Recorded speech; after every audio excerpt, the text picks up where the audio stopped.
The Chinese Dream, a phrase that was used as a slogan in 2012 by the current president of the People's Republic of China, Xi Jinping. The then newly elected head of the Chinese Communist Party referred to the Chinese Dream as the great rejuvenation of the Chinese nation.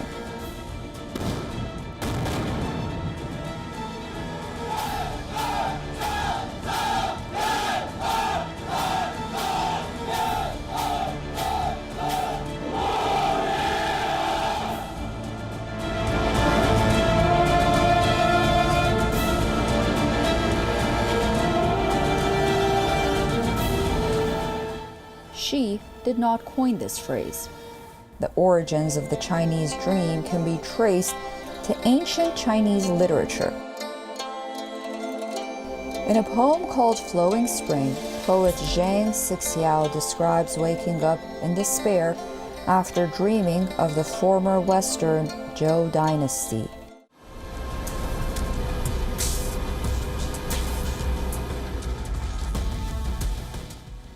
Centuries later, the two words were once again picked up, and this time they were marketed heavily by Xi Jinping. A propaganda blitz that he sold to more than 1 billion people.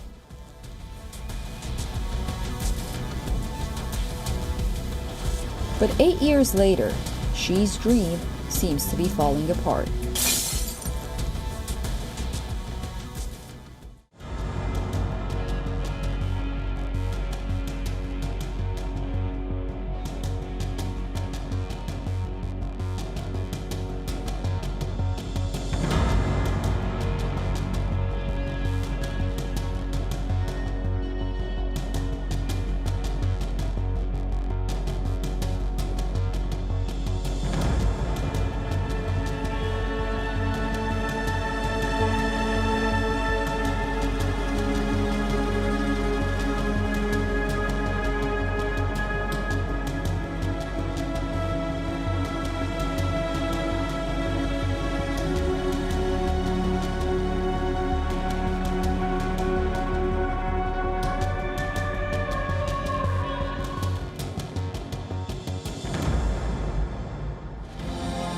Two years into the COVID crisis, the world is still grappling with the deadly Wuhan virus.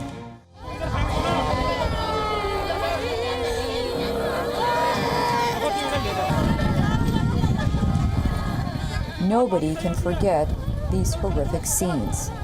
Many countries, including India, were hit by a series of COVID waves.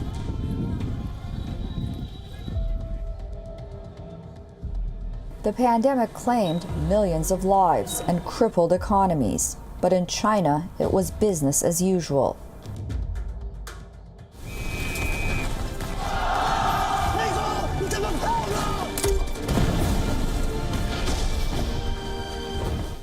From films and entertainment to record sales and online shopping, Chinese consumers began to act and spend largely as they did in pre-COVID times.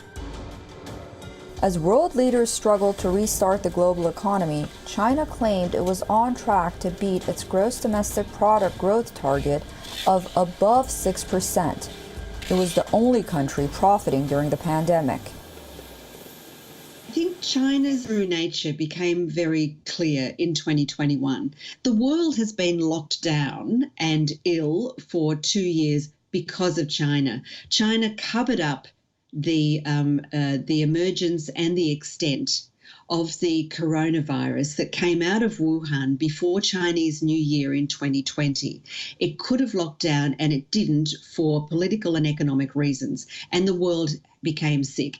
And China was also benefiting with the sale of PPE, masks, coveralls for medical equipment, medical supplies as export products. So, it didn't do badly. And I think that people across the world and their governments finally recognise that the Chinese government lies for its own protection.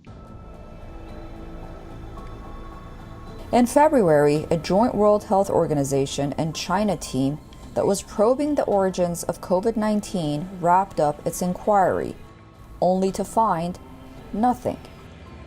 The possibility that the virus had emerged accidentally from a laboratory was dismissed, deemed extremely unlikely.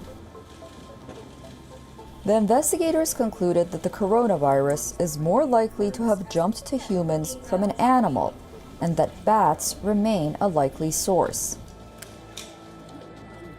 Initial reports that stated it originated from the Huanan seafood market were also disregarded. But can this investigation, which Beijing successfully delayed for a year, be trusted? China is not known for cooperating with the outside world when it comes to investigating internal matters inside China. So I think that we need to be necessarily skeptical that Beijing would be willing to cooperate. It is the epitome of opacity. It is not willing to be honest quite frequently when it comes to things that happen at home, and this is its position. The world has paid a price for trusting the WHO and its ally.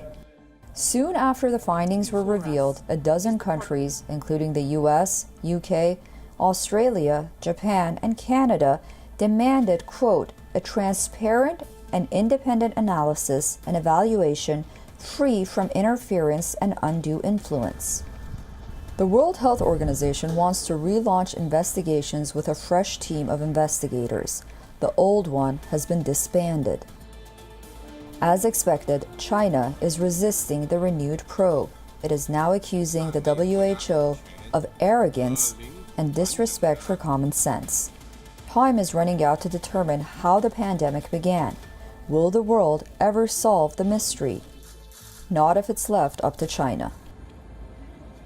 Let's see, the WHO has frequently been criticized for being too friendly to China, which suggests that the WHO, we have to worry that the WHO would not be willing to push Beijing. But we clearly are seeing a very broad consensus developing around the world for there to be a proper investigation of what happened. And hopefully that will convince all key entities, including the WHO, to really try to develop the right incentive mechanisms for Beijing to cooperate in any type of investigation on the origins of the pandemic.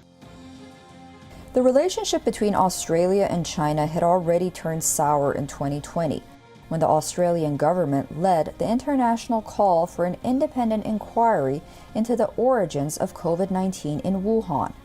In 2021, Australia once again called for a transparent probe. Prime Minister Scott Morrison said in July, quote, "Those who have lost their lives and their livelihoods, they deserve answers. Australia will continue to ask the questions to get those answers." In return, China further decoupled economic ties with the country. It had targeted Australian imports including coal, sugar, barley, and lobsters in 2020. Beijing thought that it could punish Canberra for its defiance with economic pain, but experts say that the move has backfired. The manipulation of the World Health Organization, the attempt to strangle the Australian economy because the government called for an independent inquiry into the source, the origin of the coronavirus. China is really pursuing through Xi Jinping quite belligerent policies, I think, towards the region. Conducted a very vigorous and nasty, surprisingly nasty campaign against any questioning of the way it dealt with the emergence of the virus. And smart people know that knew what China was up to. But one thing that is clear is that China's image globally has turned significantly negative. Well, certainly there are more and more parliamentarians around the world and are certainly bold in criticizing China or calling out China for wrongdoing. Although we might see or read about statements that, whether it's the Australian government, the United States government, or other governments around the world, they'll make statements critical of China. They might issue sanctions, and we've seen several rounds of sanctions for officials involved in Hong Kong policy, Xinjiang policy, Tibet policy, whether from the United States or the European Union or other countries. But then we still see that these governments will meet with Chinese officials. We still see Chinese officials traveling around the world. Now, Xi Jinping hasn't left China in about 2 years, which is starting to attract more and more attention and commentary from outside of China. But we continue to see Chinese officials traveling to Europe, to the Middle East, Africa, South America. We're not quite there yet where we're seeing global governments go all out or 100% in isolating China. Refusing to be bullied in April, Australia canceled 2 major Belt and Road Initiative deals with China. It's not the only country boycotting Xi's ambitious 70-nation infrastructure initiative. Beijing's building spree has also run into trouble in Pakistan. The Baluchistan province is at the heart of the China-Pakistan Economic Corridor. Its port city, Gwadar, has become the epicenter of protests. The people of Baluchistan are opposing Beijing's flagship project. They fear their livelihood will be snatched. In other countries, too, the Belt and Road Initiative is being criticized for saddling developing nations with unsustainable debt.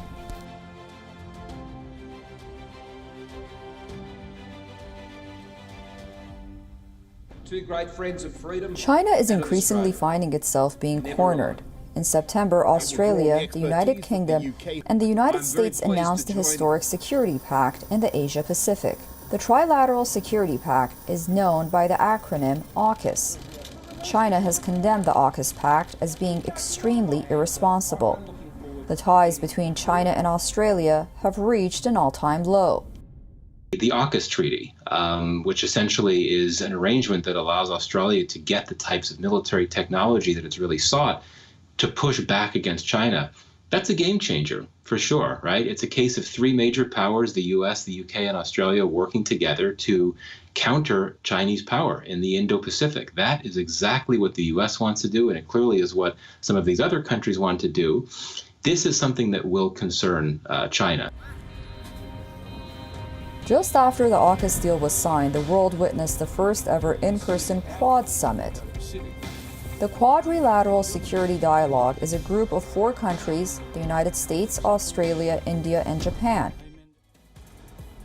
Officially, the Quad was conceived to safeguard interests in the Indo-Pacific region. However, analysts say it was formed to counter China's military and economic aggression in recent decades.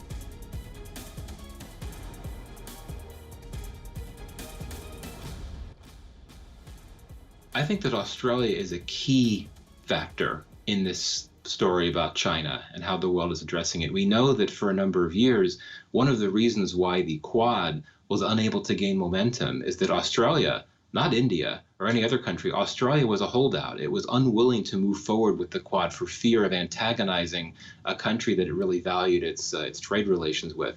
But now we've seen Australia go in a very different direction, and it's quite notable that all 4 Quad countries, Australia included, are experiencing their worst crisis in relations with China in many years. Interesting thing there is that China doesn't really have much of an ability to match that. So they don't have military alliances with any other significant military power. Yeah, they might do joint exercises with different countries, whether it's Pakistan or some of the Central Asian countries, periodically with Russia. And of course, they buy weapons from Russia. But we don't see China involved in deals with or arrangements with what we could really call military allies or partners to the same extent.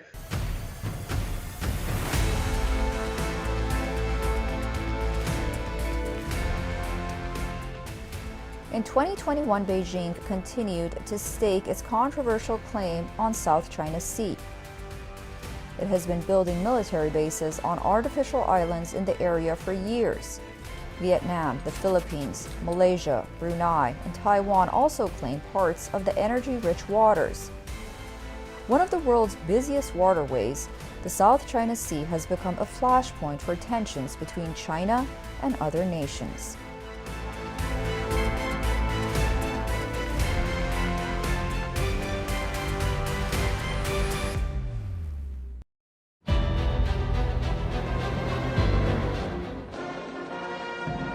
Worryingly for China, Taiwan is trying to assert itself on the international stage.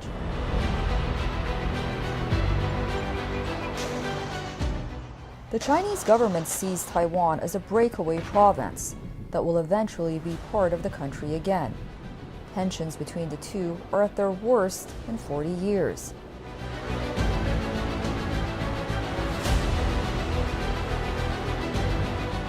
Its attitude towards Taiwan and America's very close, legally binding relationship with Taiwan over 2022, and how Taiwan also reacts to that because of what's been happening in Hong Kong, the rollback of freedoms, human rights, freedoms of speech, the recent manipulated elections that we have seen.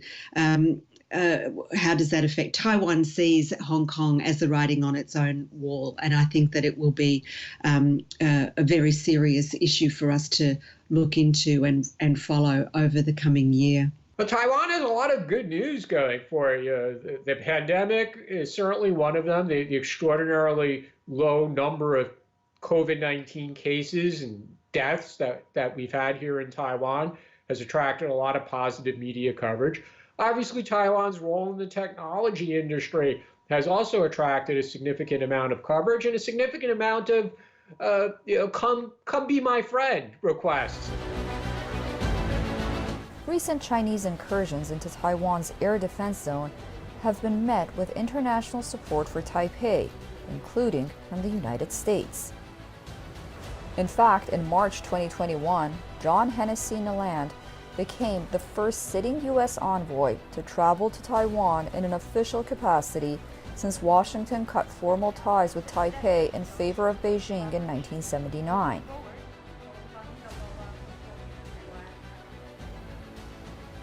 The European Union, too, sent its delegates to the island for the first time and said protecting Taiwan's democracy is a treasure to be protected.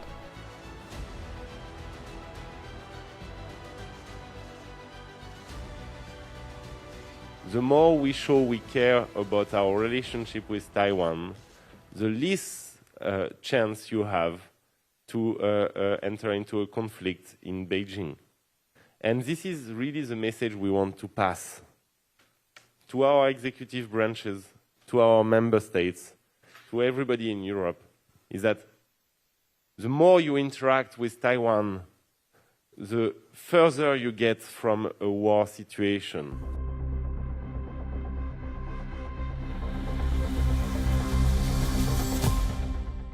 And then there was this shocking friendship. After the Taliban seized power in Afghanistan on August 15th, most countries closed down their diplomatic missions in Kabul and started evacuating their citizens out of Afghanistan. But China chose to stay put, along with Pakistan, Iran, and Russia. Most nations adopted a wait-and-see approach. China endorsed the Taliban government. It was among the first to develop diplomatic channels with the new rulers. The Chinese envoy met Taliban leaders after they seized power. In July, a month before the fall of Kabul, a Taliban delegation headed by its senior leader, Mullah Abdul Ghani Baradar, had visited China and held talks with Chinese Foreign Minister Wang Yi. The Taliban had declared that it sees China as a, quote, friend of Afghanistan. The question is, how will China profit from the relationship? China, Pakistan, Iran, and Russia were certainly together in wanting the United States removed from the region, and that meant them leaving Afghanistan. China's relationship with the Taliban goes back 25 years. Beijing, the Chinese Communist Party, are nothing if not opportunistic. China has its eye on Afghanistan's territory as a transit through point for the stuff that it manufactures in its industrial belt on its eastern coast to its markets in Europe. And Chinese ambassadors, successive in Afghanistan, have told me that themselves.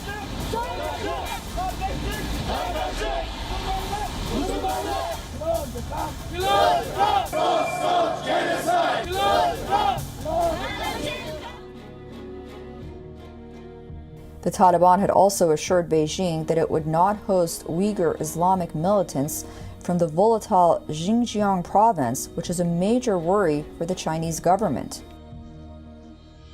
China getting guarantees from the Taliban, if we continue to support you, if we move towards some sort of diplomatic recognition, financial support, will you help us deal with the East Turkestan Islamic movement, which is linked to the Uyghurs in Xinjiang? And there are, as we know, 1 million Uyghurs incarcerated in the region of Xinjiang, which borders Afghanistan. And this is very sensitive for Beijing. It's also a very sensitive issue for the rest of the world. It's been called a genocide by the United States and by other countries as well. China has been accused of committing crimes against humanity and possible genocide against its Uyghur population.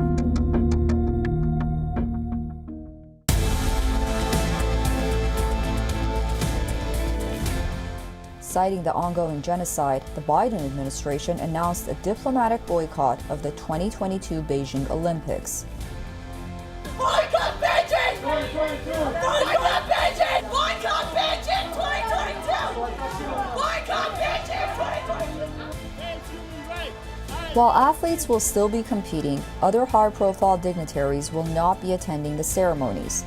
The United Kingdom, Australia, and Canada also said that they will not send their officials.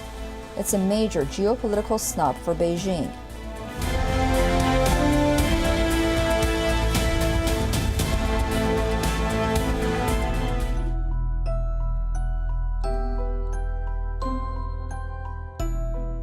Meanwhile, the world continued to see high-profile people seemingly vanish into thin air in China. From Alibaba chief Jack Ma, who went missing in late November 2020, to Chinese tennis player Peng Shuai, who disappeared in November 2021, many big names were targeted for questioning Xi Jinping's government. Not just people, China's crackdown on private enterprise in 2021 knocked more than $1 trillion off the market value of some of the country's largest companies. The sweeping crackdowns have left investors reeling. This is Xi's new China.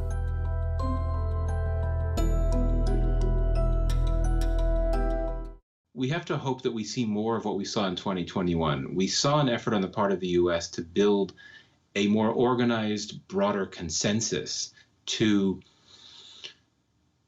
bring attention to China's actions, whether this be, surveillance, whether it be human rights violations of other types.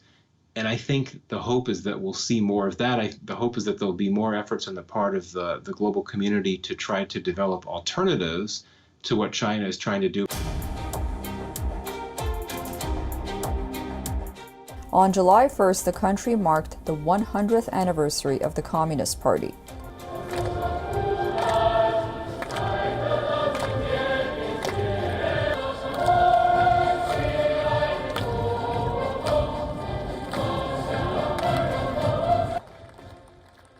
Dressed in Mao's suit, Xi waved to the crowd from the ramparts of the Tiananmen.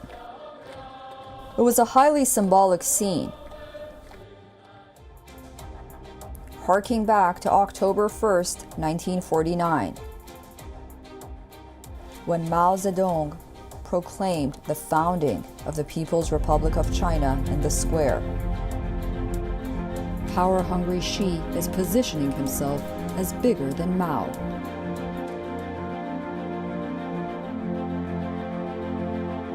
Mao's Cultural Revolution was a catastrophe. How will things turn out for Xi's new China?